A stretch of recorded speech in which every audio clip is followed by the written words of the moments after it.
Fala galera, meu nome é Gabriel Matos, sou professor de Geografia. Vou estar trabalhando com vocês hoje fatores climáticos. Você vai ver que esse conteúdo realmente não tem como errar. Você precisa ficar o quê? Só focado. Venham comigo. O primeiro fator climático que nós vamos trabalhar, olhando pela própria imagem, vocês estão vendo que nós vamos trabalhar a latitude. O que é que vocês precisam saber? Lembrar daquele assunto de coordenadas geográficas. A latitude eu encontro através da linha dos paralelos. Paralelos são linhas paralelamente à linha do Equador. Você sabe que o principal paralelo é a linha do Equador, que está a 0 graus de latitude. Segundo passo, você precisa saber que o nosso planeta Terra ele está inclinado. Se ele está inclinado, cada parte do globo recebe energia solar de forma diferente. Olhando aqui essa imagem, se você repararem, a parte mais voltada para o Sol é a linha do Equador. Então a linha do Equador, ela recebe energia solar diretamente na superfície terrestre. Quanto mais eu vou afastando do Equador, eu vou recebendo uma menor quantidade de energia solar. Se vocês olharem os polos, quase não recebe energia solar. Eu quero dizer o que é com isso? Então, quanto mais próximo uma região estiver da linha do Equador, mais quente. Quanto mais distante essa região estiver da linha do Equador, mais frio. Eu estou afirmando o que é com isso? Quanto menor a latitude, maior a temperatura. Quanto maior a latitude, menor a temperatura. Observe essa imagem aqui das zonas climáticas do nosso planeta. A primeira imagem, estão reparando, ó, linha do Equador. Aqui nós chamamos de zona tropical. Repare que a energia solar aqui ela entra diretamente. Então é a região mais quente do nosso planeta Terra. Já as latitudes médias são chamadas zonas temperadas, que fica do Trópico de Câncer ao Círculo Polar Ártico, do Trópico de Capricórnio ao Círculo Polar Antártico. Repare que a energia solar ela já entra mais inclinada. Então a sua intensidade é menor em relação à zona tropical. É só na zona temperada que nós temos as 4 estações do ano bem definidas. Repare, a última zona climática são chamadas zonas polares, que está dentro dos círculos, tanto do Círculo Polar Ártico como do Círculo Polar Antártico. Repare que a energia solar ela entra mais inclinada, então quase não recebe energia solar. Então latitude, menor latitude, mais quente, maior latitude, mais frio, porque as menores latitudes, a energia solar ela entra o quê? Diretamente. Mais eu vou aumentando a latitude, mais inclinada a energia solar ela vai entrando. Vamos entender também agora outro fator climático, a chamada altitude.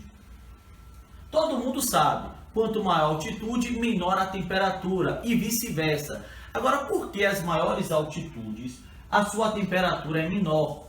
Vamos entender. O nosso planeta Terra ele é aquecido muito de forma indireta. Esquenta a superfície terrestre e irradia para a atmosfera. Vai esquentando o nosso planeta. Quanto mais próximo do nível do mar, maior a quantidade de terra na mesma direção. Então acaba o quê? Mandando mais energia solar.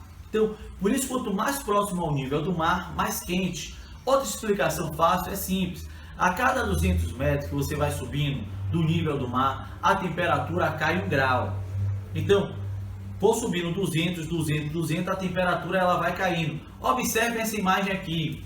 Aqui está dizendo uma região no nível do mar, a região A, 0 metros de altitude, está a 22 graus Celsius.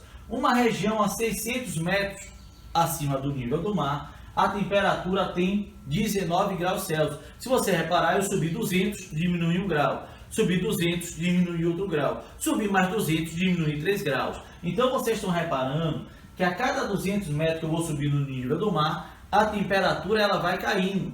E a 1.200 metros, olha a temperatura, 16 graus Celsius. Então o raciocínio da altitude é o mesmo raciocínio da latitude. Quanto menor a altitude, maior a temperatura. Agora a explicação é diferente. A explicação é qual? Que a cada 200 metros, em relação ao nível do mar, a temperatura ela vai caindo 1 grau. Agora vamos entender a influência da maritimidade e da continentalidade ao mesmo tempo. Porque um acaba explicando o outro. Venham comigo. Observem aqui essas duas imagens. Aqui eu estou retratando uma região próxima ao mar. Aqui eu estou retratando uma região distante ao mar. Qual é a diferença? Repare, a energia solar ela entra no continente. Só que nessa região aqui ela só está entrando no continente, porque não tem o mar. Só que numa região litorânea, a energia solar também entra ao mar. Quando chega à noite, qual é a diferença? A energia solar que entrou no continente sobe para a atmosfera rapidamente, só que entrou no mar, ela sai lentamente, porque o mar funciona como um regulador térmico. Então ela faz com que uma região litorânea, a temperatura entre o dia e a noite não oscile muito. Um exemplo, Salvador, se durante o dia é 30, à noite é 26. Se você subtrair, dá uma diferença de 4 graus. Já essa região que durante o dia o sertão nordestino é muito quente. Mas quando chega à noite, por não ter mar, a energia solar ela sobe rapidamente para a atmosfera. Então a temperatura ela cai. Então, às vezes, o dia é 30, a noite é em torno de 18, dá uma diferença de 12 graus de temperatura. Você observa bem essa mudança climática. Então, qualquer região afastada do mar, a sua amplitude térmica anual ela é alta. Qualquer região próxima ao mar, a sua amplitude térmica anual é baixa. Um exemplo, uma prática para vocês entenderem. Se você pega uma bacia imensa, para você esquentar, a água vai levar um tempo. Agora, quando você esquenta aquela água, para esfriar leva um tempo maior. É a mesma coisa que uma região litorânea. O mar leva mais tempo para esquentar, só que ele também leva mais tempo para esfriar. Então, deixando a sua amplitude térmica anual baixa. Já uma região afastada do mar, a sua amplitude térmica anual é alta, pois não tem um mar que funciona como um regulador térmico. Então, a temperatura oscila muito entre o dia e a noite. Outro fator climático que nós vamos entender é as chamadas correntes marítimas. Observe o mapa aqui agora. Vocês estão reparando que eu tenho cores azul e tenho cores vermelha. A cor azul representa que é a corrente fria. A cor vermelha representa que é uma corrente quente. Olhando aqui para a América do Sul, vocês estão reparando que no litoral que tem uma corrente fria, eu tenho aqui no Chile chamado deserto de Atacama. Já no litoral brasileiro, você não observa a formação de nenhum deserto. Olha o continente africano. Repara onde passa uma corrente fria, você tem a formação de um deserto. Olha aqui o deserto do Kalahari. Já onde passa uma corrente quente, você não vê a formação de um deserto. Essa corrente fria que passa aqui na América do Sul, nós chamamos de corrente de Humboldt. Do Brasil, nós chamamos corrente do Brasil.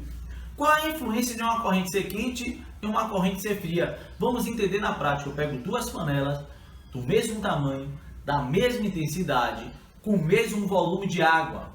Uma eu coloco para esquentar temperaturas altíssimas e a outra eu coloco para esquentar temperaturas baixas. Logicamente, aquela que eu coloquei para esquentar com a temperatura alta vai evaporar mais rápido. Aquela que eu coloquei para esquentar com a temperatura baixa vai evaporar, só que leva um tempo maior. O que é que isso tem a ver relacionado às correntes marítimas? Quando a corrente é quente, é o caso aqui a corrente do Brasil, a evaporação é alta, a evaporação é constante, então provoca muita chuva no litoral. Quando a corrente é fria, a evaporação é mais lenta, provocando que um baixo índice pluviométrico no litoral. Por isso que quando a corrente é fria, pode ter formação de um deserto no litoral. Quando a corrente é quente, é impossível ter formação de um deserto no litoral. Uma curiosidade, para vocês terem ideia, o deserto do Atacama é o deserto mais árido do mundo. Eu não quero dizer que seja o mais quente, é o que chove menos. Tem região do deserto do Atacama que nunca foi registrado um índice pluviométrico, certo? O último fator climático que nós vamos trabalhar são as chamadas massas de ar. É bem simples também esse conteúdo sobre massas de ar. Primeiro passo, você precisa saber onde estão localizadas, quais são os seus nomes e as suas características, para depois pensar na atuação dela no território brasileiro. Repare, aqui eu tenho duas massas equatoriais. Por que equatoriais? Porque está próximo da linha do Equador. Aqui eu já tenho duas massas tropicais. Embaixo eu tenho uma massa polar. Qual é a diferença de ser uma massa equatorial, massa tropical e massa polar? Toda vez que eu falo que é uma massa polar, ela é fria, certo? Porque o clima polar é um clima frio. Toda vez que eu falo massa tropical ou massa equatorial, elas são quentes. Então, tanto a massa equatorial continental, como a massa tropical continental, como a massa equatorial atlântica, como a massa tropical atlântica, elas são quentes. Outra dica, todas as massas que estão formadas no oceano, elas são úmidas, porque elas trazem umidade do oceano. Quando elas são formadas no continente, elas são secas porque não tem umidade. Agora eu estou lembrando do conteúdo de gramática, mas existe também uma exceção na geografia. Reparem, a massa equatorial continental, ela está sendo formada no continente, mas ela é quente e seca. Quente e seca? Eu não falei que era uma exceção? Lógico que não é quente e seca, ela é quente e úmida. Aí você se perguntou, mas você afirmou que todas as massas que são formadas no continente, ela tem que ser seca. Mas aqui é exceção. Observe, nessa região aqui tem a chamada floresta amazônica. Como existe muita evapotranspiração daquele conteúdo que eu expliquei na ilha de calor, então essa massa que era para ser quente e seca, ela fica quente e úmida. Por isso que o clima equatorial tem um alto índice pluviométrico. Agora a atuação delas. Reparem que no nosso litoral, as massas que atuam, elas são úmidas. Então por isso que o nosso litoral chove bastante. Além, claro, da corrente ela ser uma corrente quente. A massa tropical continental, ela atua principalmente na região centro-oeste do Brasil. Por isso que a umidade relativa do ar lá é baixa, como é o caso de Brasília. Repare aqui a atuação da massa polar atlântica. Ó. Quando ela chega no norte do país, ela faz o chamado fenômeno da friagem. Ela faz com que a temperatura daquela região caia bruscamente. Já quando ela encontra com a massa tropical atlântica, ela traz muita frente fria chegando no território brasileiro. Quando ela sobe aqui para a região sul e sudeste, ela provoca muito fenômeno da geada. Agora, vamos responder uma questão e vocês vão ver que realmente fatores climáticos não tem como errar. Aqui uma pergunta. A continentalidade, as correntes marítimas, as massas de ar, a vegetação e o relevo podem ser considerados, dentre outros, como fatores do clima de uma determinada região. Assinale a opção que apresenta a descrição incorreta de um destes fatores do clima. Então, a pergunta quer saber qual é a alternativa incorreta. Observem. Vamos observar aqui a letra C. O efeito da continentalidade. Vamos lembrar, continentalidade é uma região afastada do mar. Se é uma região afastada do mar, a sua amplitude térmica anual é alta, porque não tem um mar que funciona como um regulador térmico. Observe aqui, aí vem. Tem como consequência o fato de amplitude térmica anual da temperatura ser maior nas localidades costeiras. Errado. Uma região próxima ao mar, a sua amplitude térmica anual é o quê? Baixa, porque o mar funciona como um regulador térmico. E aqui coloca do que nas localidades interiores. Vocês viram que esse conteúdo também vira e mexe e cai em outros vestibulares. Você precisa ficar o quê? Só focado, porque geografia não tem como errar. Não esqueçam de dar o seu joinha e se inscrever no canal. Fui, até lá!